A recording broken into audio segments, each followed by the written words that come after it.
c'était une unité monétaire. Oui, c'était une unité monétaire, oui. Et on en parlait tout à l'heure, ça restait quand même aussi une manière d'exprimer sa richesse dans la haute société. Oui. Et on parlait par exemple, des enterrements de chefs coutumiers, c'est ça? Vous voyez? Qui se faisaient, enterrer, en général entourés. Oui, on voulait, comme on faisait les momies d'avant, si tu es famille riche, on va mettre une affaire de 200 mètres sur toi. 200 mètres de wax. De wax. De cotonnade enroulée. C'est les ballots que vous voyez là, sont des ballots de tissu en fait.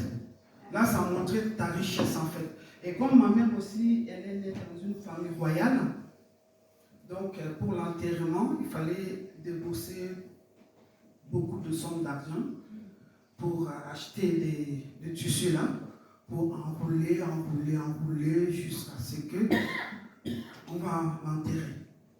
Et c'était comme ça. Ça faisait vraiment, ça montrait la richesse en fait. Ça montrait vraiment la richesse de chaque famille, de chaque communauté.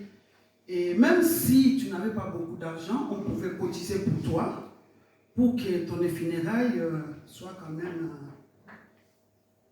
aisé, quoi. C'est ça en fait. Et voilà.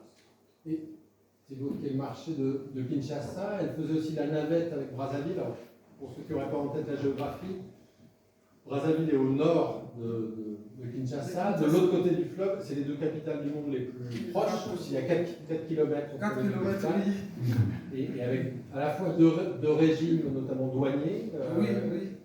et puis des régimes politiques qui ont pu changer, et avec des économies assez différentes des deux côtés. Oui, parce que là-bas, faire à Brazzaville. À Brazzaville, c'est pour aller acheter, comme je dis, des marmites là, mais elle utilisait les francs CFA. Et nous, chez nous, on utilise des dollars. Et à un moment donné, Mobutu a dit non, il a créé monnaie unique. Et c'était compliqué pour le moment, je me souviens.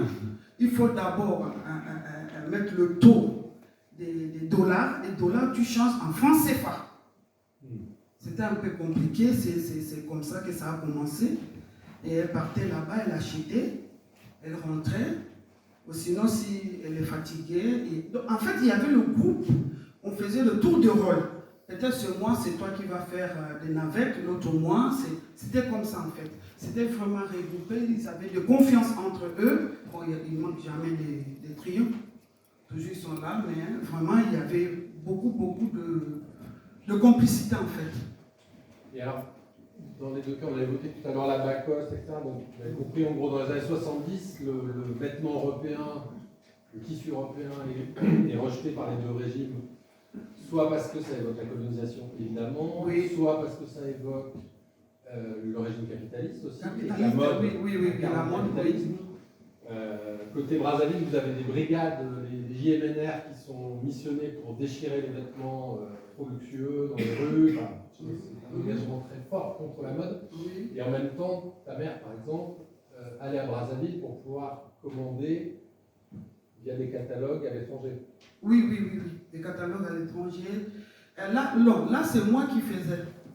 Parce que moi, j'ai pris relais après, comme des redoutes, des choses comme ça. Parce qu'en grandissant, on a commencé un peu, nous aussi, à se rebeller, de porter des pannes, des choses. Nous, on voulait aussi porter des pantalons, d'être un peu comme des Européens. Donc, c'est pour cela, comme Congo-Brazza, l'ancienne colonie française, donc c'est à partir de là, nous, on coupait, tu choisissais, il y avait un monsieur, vous partez, vous déposez de l'argent, lui, il commande ici, en Europe, regroupez toujours, il vous envoie et vous partez récupérer vos marchandises. Et c'est comme ça qu'on vendait en détail, dans des maisons, on faisait comme ça. Donc on installait, chacun avait son comptoir, et puis voilà. Peut-être que tu pourrais nous parler aussi de, justement, à Brazzaville, l'économie, concrètement, comment ça se met en place dans le quartier Poto, le Westaf, les circulations de personnes, de biens, comment ça se passe? C'est un peu compliqué, mais en même temps facile. Parce qu'il faut que vous avez quelqu'un de confiance en fait.